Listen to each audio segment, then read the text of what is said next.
I'm not sure if I'm the conscience of Texas or just some composite character. I know I'm not a Democrat because I do have friends, but I'm not a Republican either. For so many years, Texans disdained Republicans. The humorist O. Henry noted around the turn of the 20th century that there were only 3 laws that mattered in Texas. One of them was that it was illegal to vote the Republican ticket. I know that Texas works, and I'm proud that we're a magnet for enterprising people from around the world. But I am a little curious over why the life expectancy of Texans is suddenly in decline and why cases of cancer incidents are steadily increasing. My curiosity about the roots of these current life and death issues leads me back in time. A time when culture was up for grabs, the Great Depression of the 1930s. Texas had a governor at that time, James Allred, who believed in regulation and even wanted a sizable tax on the extraction of natural resources. The state also had a highly capable young lawyer, Ralph Yarborough, who was a specialist in Texas land law and a successful prosecutor. This seemed especially needed at a time when big oil companies were using loopholes to evade taxes and the guidelines of the state's Railroad Commission. Ralph, I wanted to personally congratulate you for your victory against the Mid-Kansas Oil and Gas Company. I have been told that in this one sensational case, you have earned more for the public school fund of Texas than any legal action in state history. I'm curious, where did your result in this case against some of the best legal minds in the country come from? Well, Governor Allred, I grew up in Chandler, Texas. The public school system is what gave me my chance in life. If you could tour the world with just $1, my parents couldn't have sent me to the Oklahoma state line. That's funny because it reminds me of my boyhood. In fact, I was born by the Oklahoma line in the small town of Bowie. In any case, young man, I got my eyes on you. As far as I'm concerned, you're the best assistant attorney general the state of Texas has ever had. Your knowledge of the state land laws is fabulous. I want you to know right now, I plan to give you something bigger, and somewhere you could say I run Austin. Well, Governor, I don't think I'm ready for an election yet. But that Mid-Kansas oil case has really opened up some opportunities around the state. We could even start off with a judgeship, something to get your family a reason to keep you here. The state of Texas needs a young man like you, someone who can fix windmills. Well, Governor, you and I know that if there's anybody in Texas hiding money from the general public, it's the oil men. I'd hang my hat on that. But the funny thing about them, Ralph, is they can also be as tight as a fiddle string. Wild cattle take such insane risk that if you treat them like traditional rich people, they'll either fight like hell or start breaking the law as they did during that oil circus in the Panhandle a few years back. Well, Governor, I thank you for giving me the opportunity to go after the oil giants. In the midst of the suppression, you are making the economy work for the average Texan. Well, a funny thing about Allred is that when he tried to raise taxes, the legislature wouldn't budge. And then he was kind of punished for his liberal tendencies in 1942 when he ran for the Senate against another Texas governor, Pappy O'Daniel, and was clobbered. O'Daniel was a friend of the big oil men. And a funny thing about Yarborough, too, that in his early days, despite all the money he had won for Texas schools, he too was unable to win elections. His perennial opponent was Governor Allen Shivers, another friend of big oil in Texas. But I wouldn't count a tough campaigner like Yarborough out yet. And in fact, there's another liberal politician who made me Texas proud, and that is Lyndon Baines Johnson. Now, I know that Johnson's advance from the House to the Senate came at the time when he began to get some white envelopes with green surprises from oil men like Clint Murchison. Murchison was one of 3 big mid-20th century oil men in Texas, the others being H.L. Hunt and Sid Richardson. And I can't get too down on Murchison because he and his family gave us the Dallas Cowboys, and not to mention the Dallas Cowboy cheerleaders. but Murchison was the most visible and, shall we say, extravagant of the three. Well, back to Johnson. Johnson, like Murchison, could be corrupt, but in an odd way, LBJ was so selfish and power-hungry that I don't think Johnson was beholden to anyone. He knew a majority had to support him at some point. He had no real ideological commitments. Perhaps in some quirky way he could do what was best for Texas. Besides that, he had a super smart and conscientious wife, Lady Bird, who did much to advance the cultivation of our state flower, the bluebonnet, along our highways.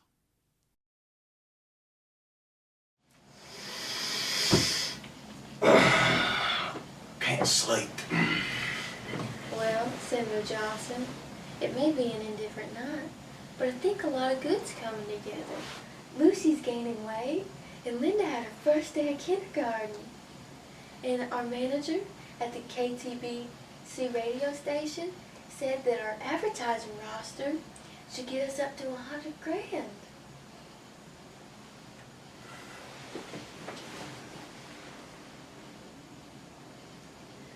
I think your wife's gonna be a millionaire. I can't be a dream. I hope you're happy. Lady Bird, I am generally content with this situation, aside from my stomach deciding it didn't want to play nice with me this morning, so to speak.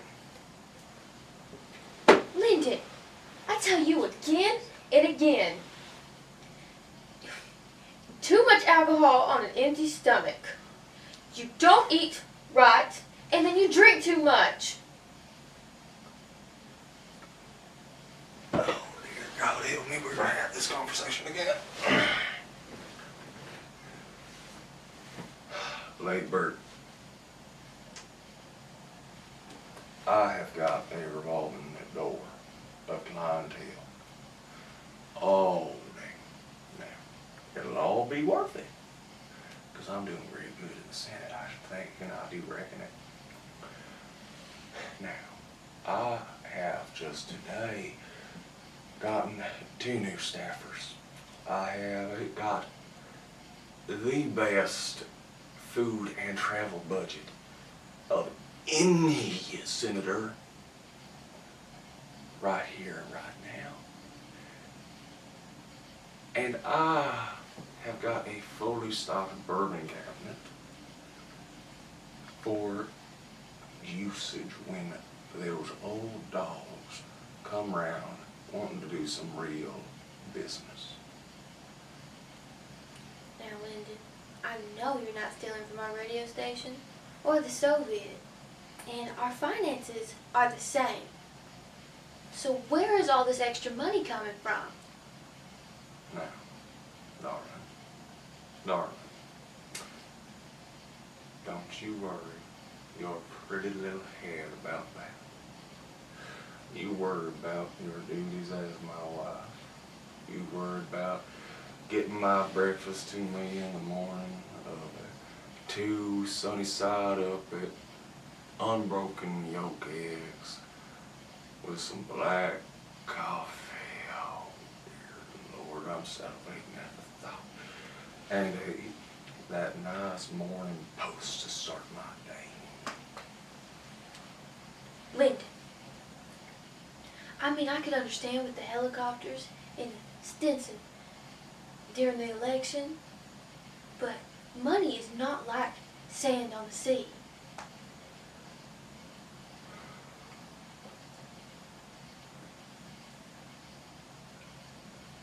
Where does a junior senator get all this money from?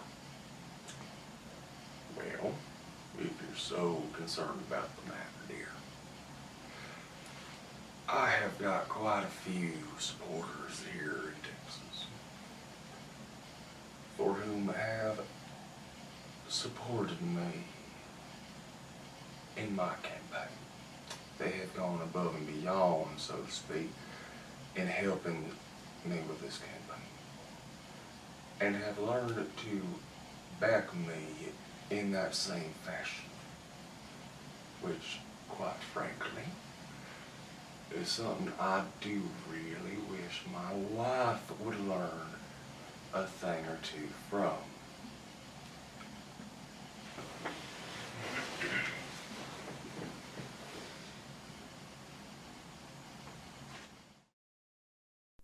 You could see that an ambitious first-term senator like Lyndon Johnson might be just the man to deal with the chairman of the American Energy Commission, Leland Olds.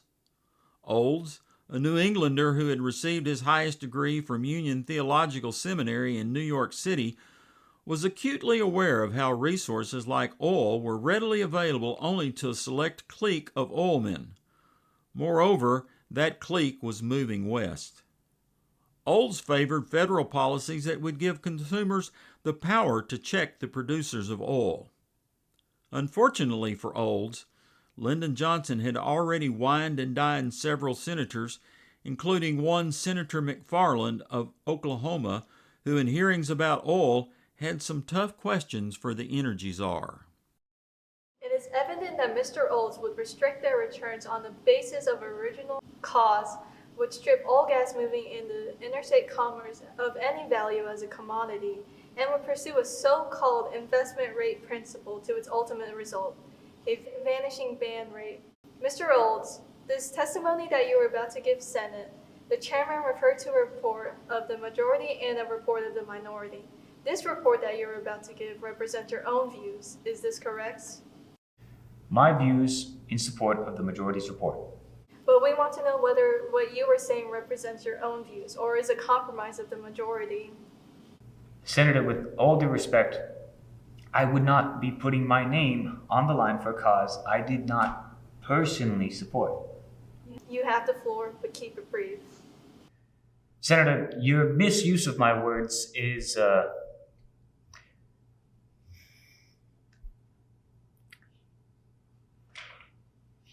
little shameless. I am fairly certain that my cause will speak for itself. I just want to say this.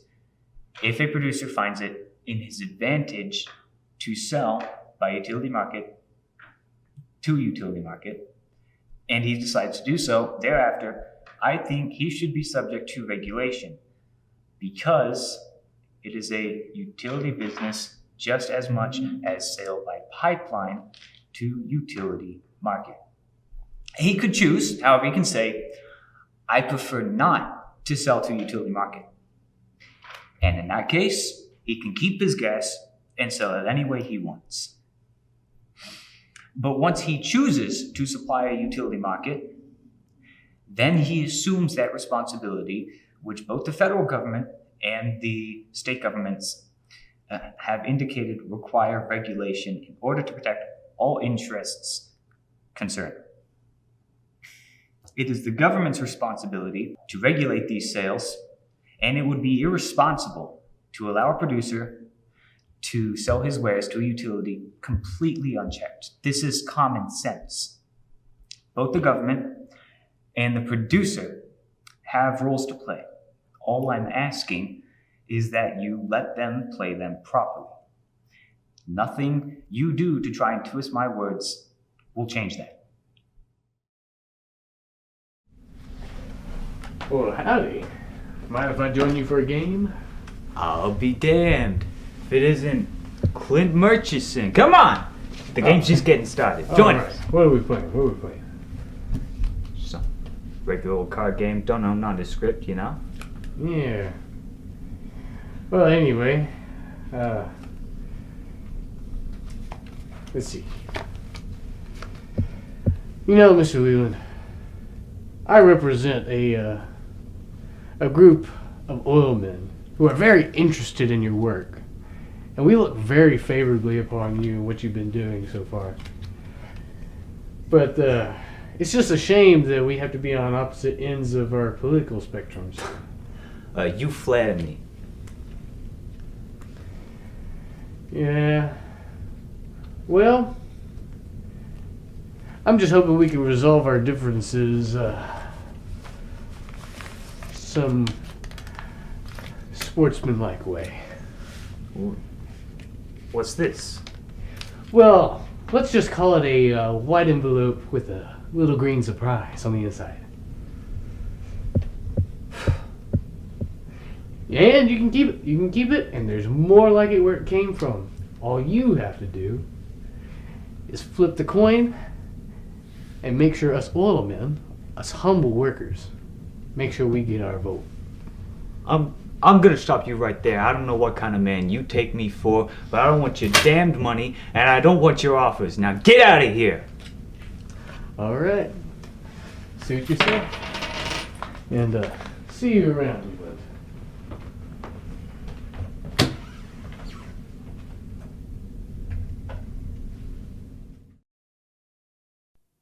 Perhaps I shouldn't be so proud of Johnson, especially when he behaved like a barnyard animal.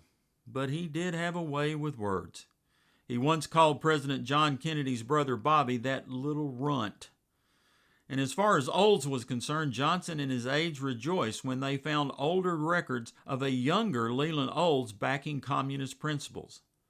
Johnson provided an important cue to Senator Joseph McCarthy, whose own accusations about subversives in government came a year later. The Texas senator told journalists and fellow senators that Leland Olds was an unabashed communist. Extra, extra, Commissioner Leland Olds caught in a communist scandal. Only 5 cents apiece. You have to pay for that.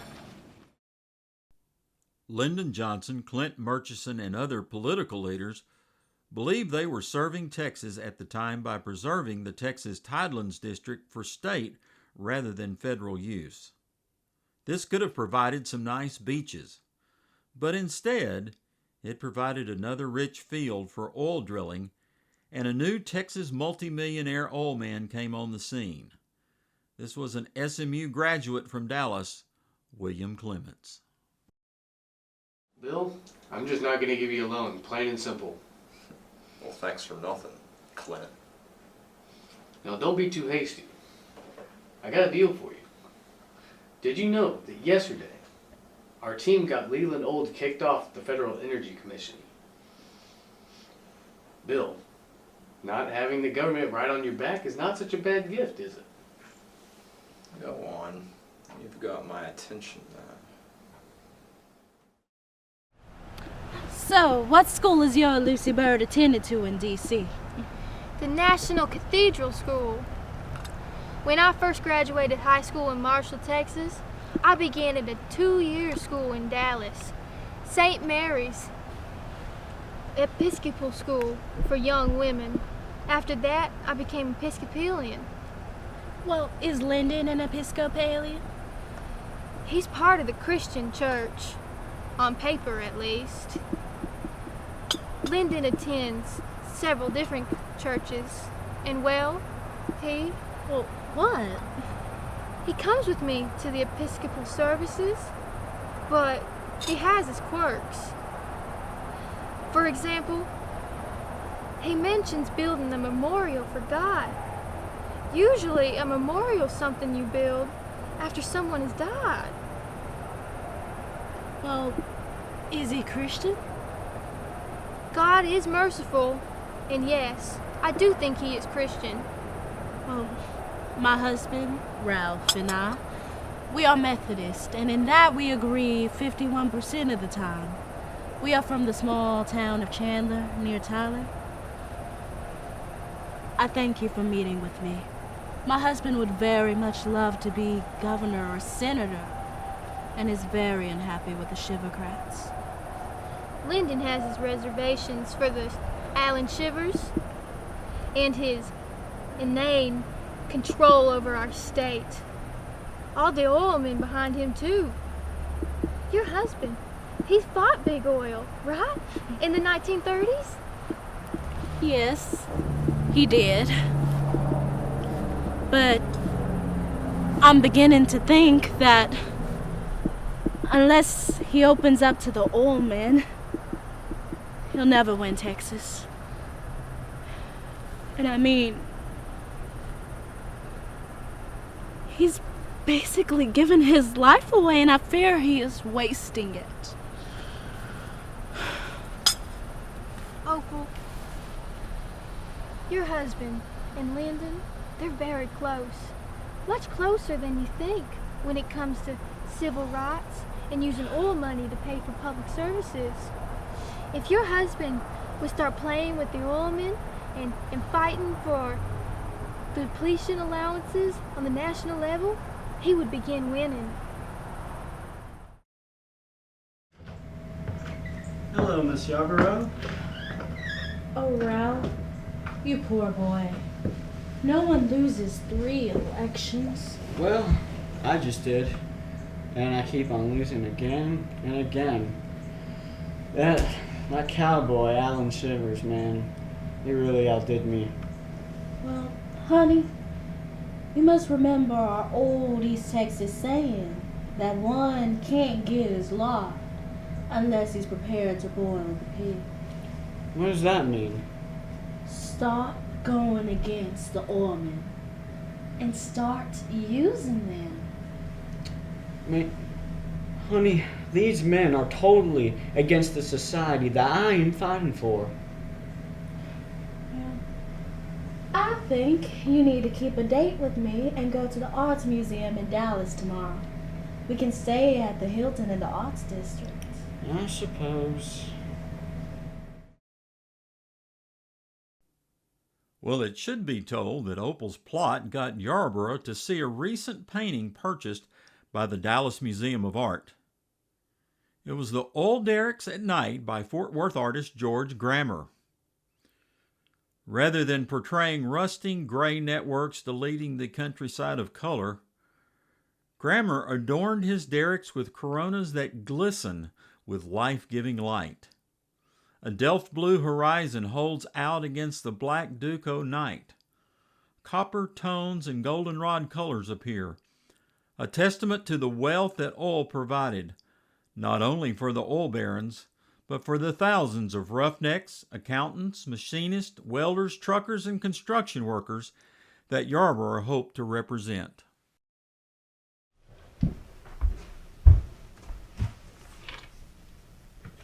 Thank you.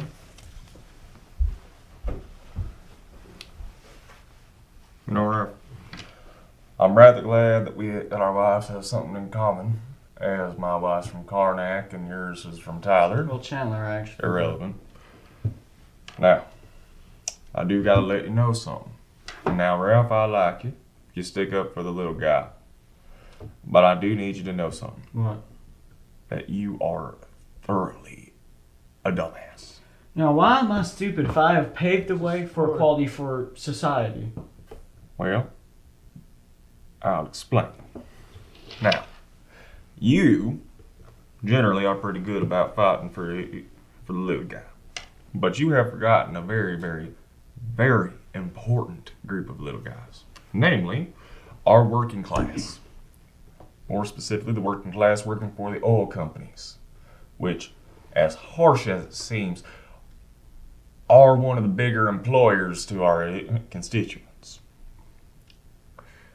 So, you've forgotten about those truckers, and you've forgotten about those roughnecks working for them, their oil companies. No. I oppose the Murchisons and the Richardsons. Well, that's a mighty fine coincidence, I dare say, as I do as well. Now, can you take a wild guess as to what it is? No? Didn't figure. You see, you're bending over backwards and they're bending you to their desire, whereas I am bending them to mine.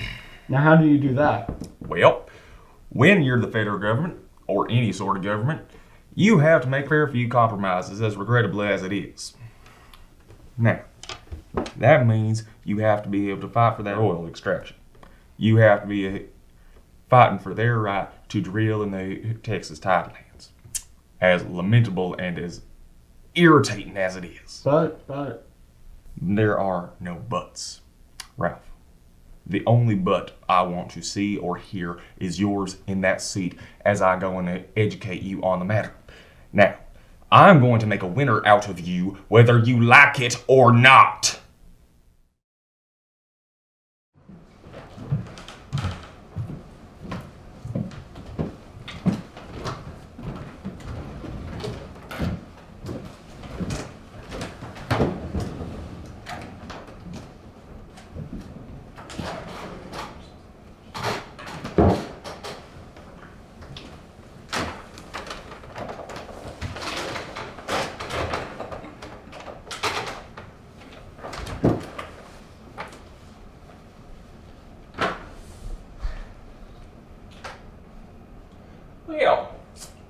tad bit confused, Clint. See, I was under the impression you invited us to a $1,000 plate dinner, and it looks to me like there's only about 5 settings.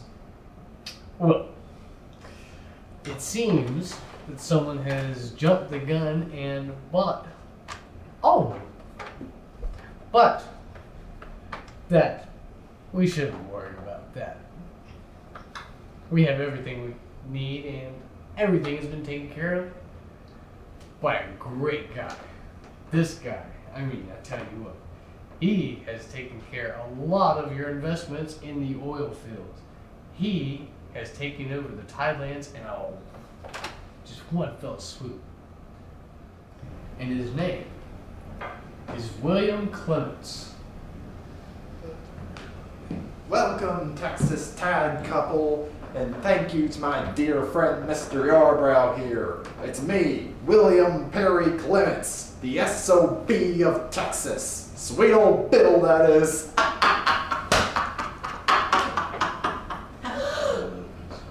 I'm Texan down to my toenails, not just because I was born and raised in Dallas and went to Highland Park High School, but because I purchased the biggest public library in this great state.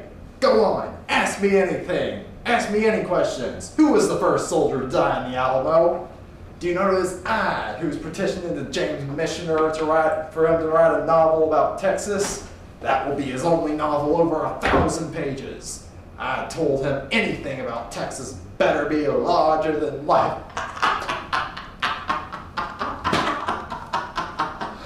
Oh, I just love Texas. Senator Johnson, I have to thank you for all that tide time you've been giving me lately. Why, we just tore down a coral reef to put down one of them big oil rigs on the coast. Why, you should have seen it. Right out there, that shabby, splendid thing in the sunset.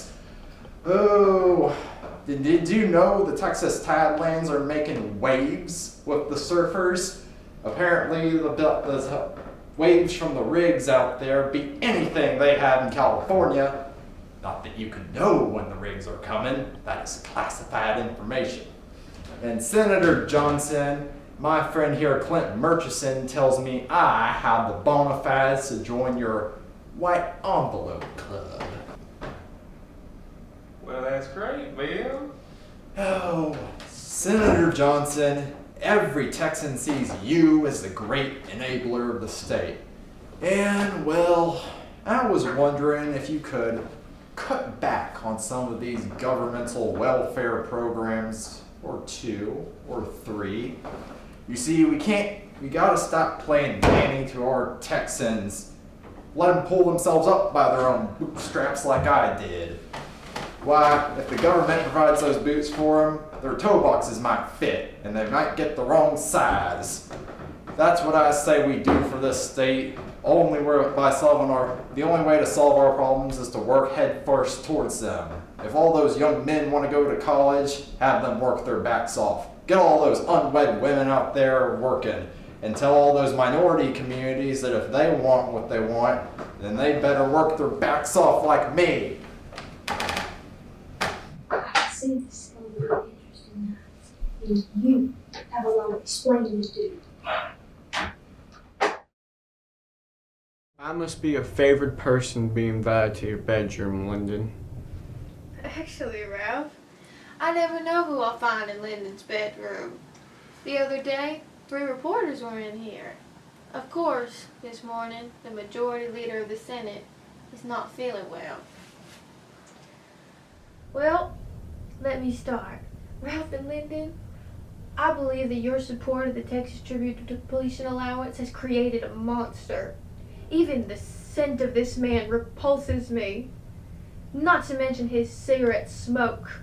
He is like some Frankenstein from the Texas shore, like some beast from the sea. William Clements is a new breed, all right. The Sid Richardsons and Clint Murchisons, well, they voted Republican, but they could hedge their bets and help us out. William Clements, on the other hand, he's a problem. Crazy as a bull band, I should think. It's interesting how he mixes cowboy imagery with this new form of rank conservatism, even though he favored the New Deal. Well, I heard he was just some irresponsible teenager during the New Deal, hunting birds with his dogs around White Rock Lake, even though there was an ordinance against it. Can't believe some Texan like him, who went to SMU and worked in the Texas oil patches, has some kind of like Texas cowboy accent, even though he was an engineer. Sorry to interrupt this lovely conversation. I don't suppose I could persuade my lovely wife to bring me some bourbon. It's 9 a.m. in the morning. No, you may not. Well, Have some soda. best I'm gonna get, I guess.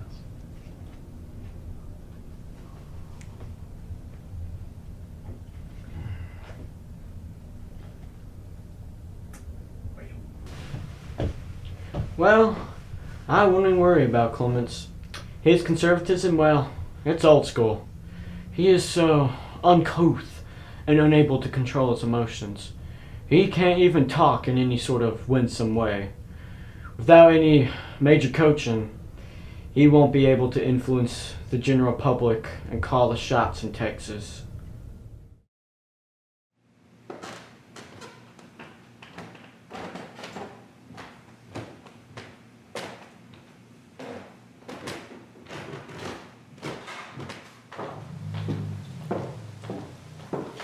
Say, haven't I seen you around this convention before? What's your name? Yes, you probably have. My name's Rita Bass. Oil has been in the family. You know, my father's Mason Crocker. He was a big oil man. And so is my husband. You probably know him. His name's Richard Bass. Oh, I know your husband from my Highland Park high school days. How's his mountain climbing hobby going? Oh, well, that's a long trail, the story. Say, why don't you join me? I hear you're woman into Republican Dallas politics too. I have some serious funds I could let loose for the cause. Oh, so now you've caught me already. I take it you'd like to contribute to our Republican campaigns in North Texas? I sure would. It'd be my patriotic duty, madam. Now, how much do you consider to be a reasonable amount? Well, it's $1,000 to help elect John Tower as the first Republican senator of Texas. Say no more, madam. Say no more. Let's see.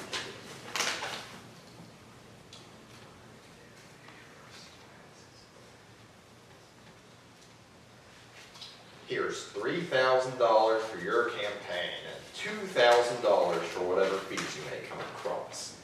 Pay it off to the Republicans or Tower or whoever. Well, this is marvelous. Thank you. Don't mention it. No problem at all. I met the Republican rivals a while back in Washington, D.C. Lyndon B. Johnson and Lady Bird Johnson. I don't trust them. I don't think they like me. I wish I could get into politics sometime. Oh, but you could. The Texas Republican Party needs successful businessmen like you. You really mean it? Would you be willing to coach me? You bet. My fellow Americans, this is not just a great day for our nation, but for the entire world as a whole. Today we move forward. We have not just created a new drilling company, but have redefined the entire industry.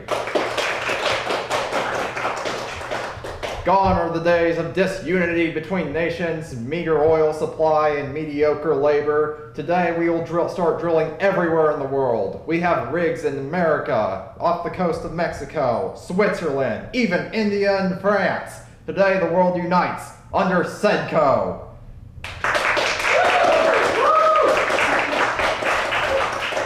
I predict that within a few years, walking to places will be once a fable. Everyone will be able to drive, no matter where they are. We will never run out of crude oil supply.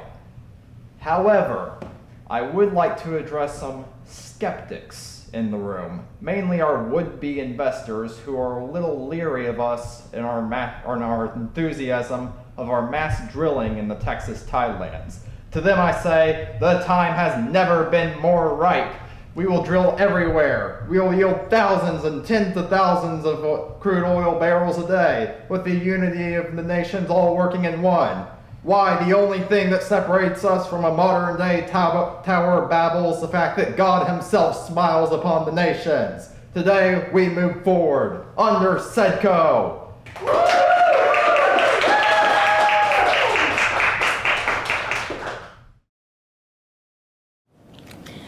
Well, good morning, everyone. Today we have a special guest interview with William Perry Clements Jr., who, as you all know, is running as the Republican nominee for Texas governor in the upcoming 1978 state election. How are you doing this fine morning, Mr. Clements? I'm doing wonderful, Pat. I'd say all press is good press during an election. Well, Mr. Clements, while Texas has primarily leaned to the left side of the political spectrum for about a century now, you've gained tremendous traction in the polls over the last few months against your Democratic rival, John Hill. What would you say has helped you accomplish this? Well, Pat, I suppose serving as Secretary of Defense under President Nixon would give a pristine reputation for anyone. But what I see more in this great state is cries for reform. Everywhere I see is a need for help in the economy, jobs, budgeting, education, even the oil industry. And believe me, Pat, I know a thing or two about oil. No, but my biggest problem with this state is seeing the Democratic candidates and all the Democrats' formula in general coming crashing down on their heads every time. Whenever a problem comes up, they take the costly way out. They just want to spin their way out of the problem instead of facing it head on with hard work. And where does that end us? Right up where we started. It's like nothing more than beating a dead horse. Critics say that you take too many risks where both the environment and the economy is concerned.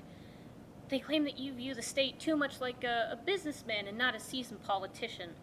They even claim that conservatives are going to cut funding to programs that help our public. How would you respond to these claims? I wholeheartedly believe that my critics are incorrect. 30 years ago, I united not just this nation, but the world itself under SEDCO.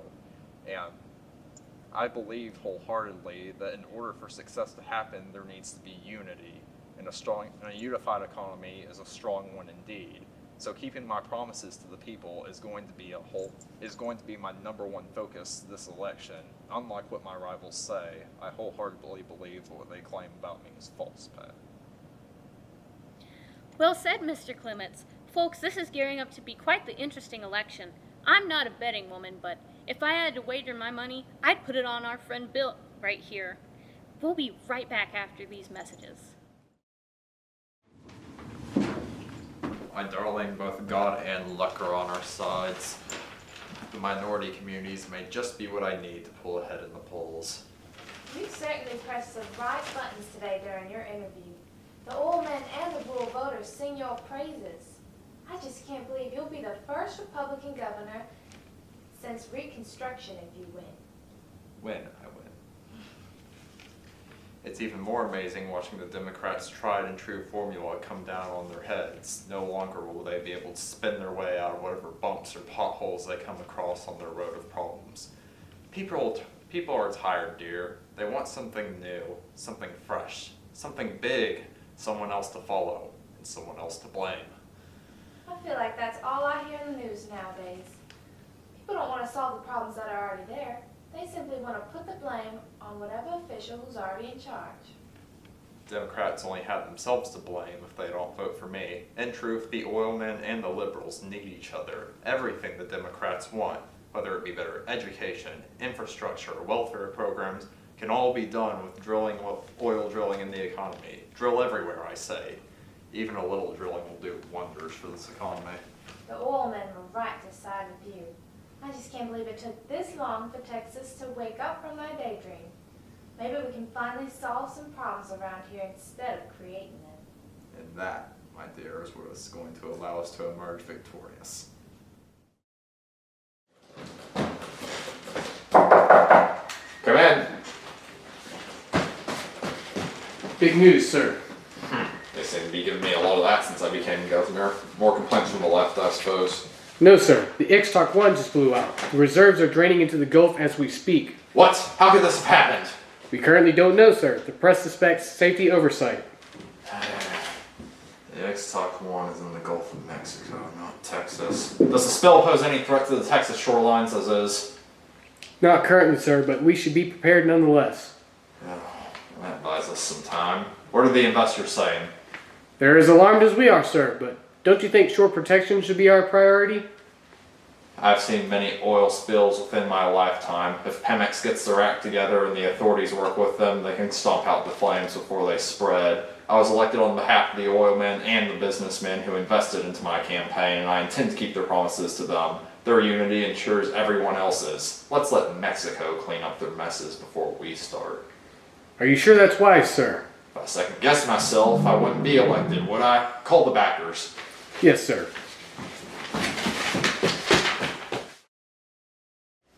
Oh dear, don't feel so blue about the spill. As you said, it's just like spilled milk. Milk does make a mess, but it can be cleaned up.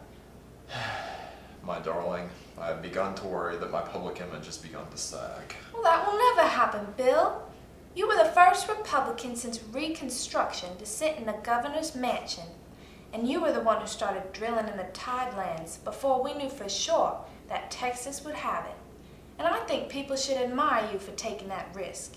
You exemplify capitalism and stewardship of the land so that all Texans can prosper, so that we can have giant interstates and great oil distilleries and be the energy capital of the world. That may be, but the environmental issues that my political rivals predicted long ago have just begun to emerge. Johnson and Yarborough thought they were great, but in place of their interests in regulated economies, you gave us the freedom that we fought for in 1836 against Santa Anna. You are the truest Texan of all time, Bill. You represent how Texans have coped throughout history.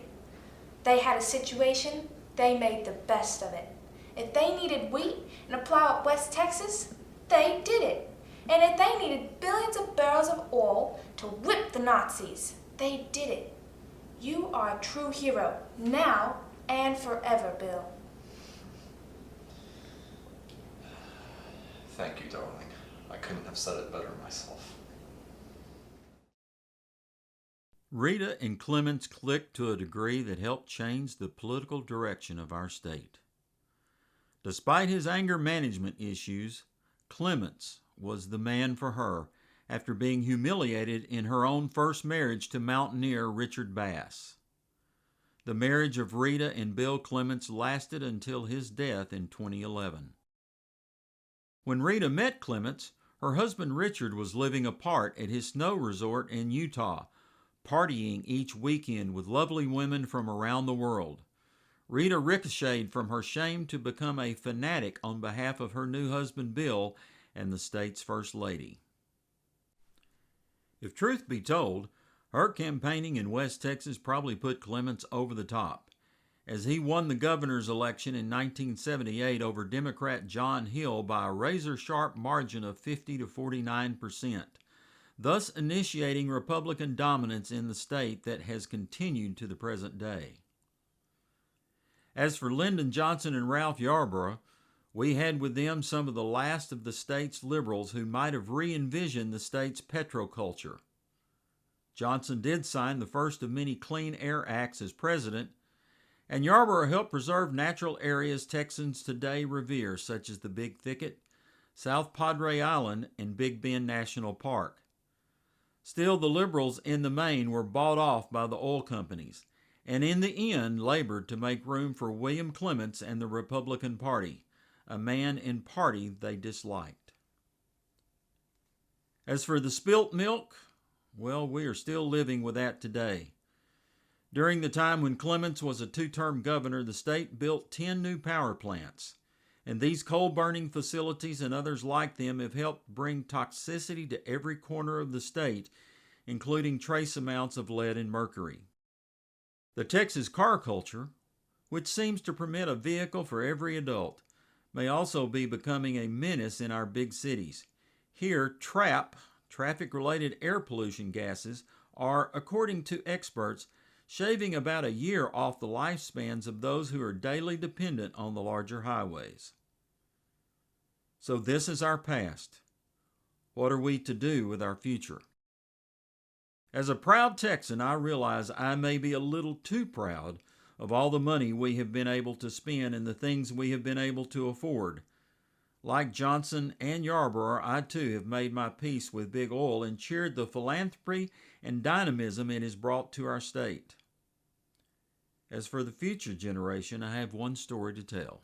Back during an age when horse-drawn wagons dominated our roads, pedestrians had to look twice, not just for horses, but for the carryover of privies, cesspools, chamber pots, trash, and slaughterhouse waste that were carelessly dumped into streets. These conditions did not improve for some time. Unimaginably vile streets accompanied some 60 years of our history.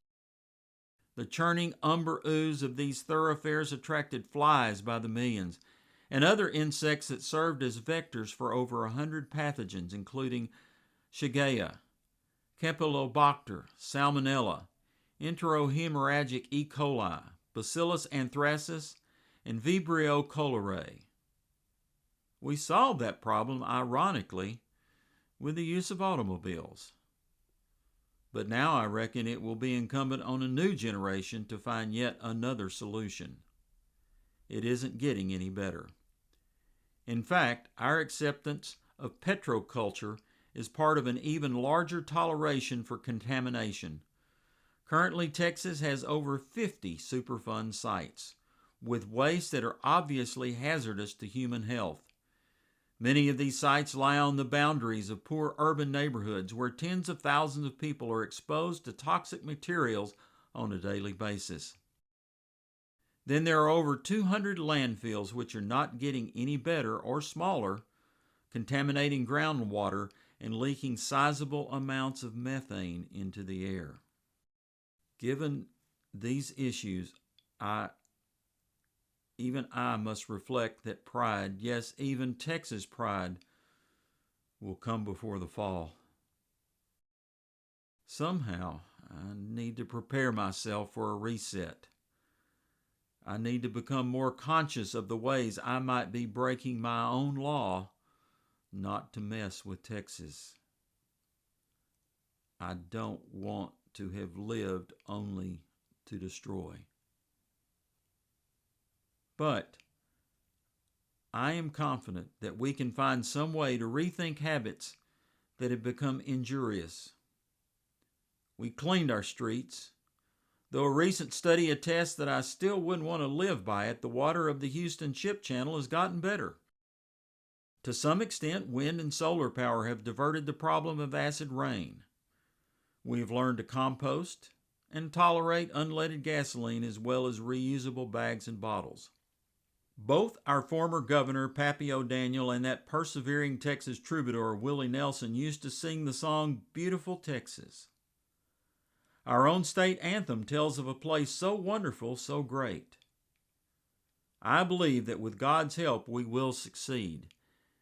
Can we not pass along to future generations a Texas that will continue to be wonderful, beautiful, and great?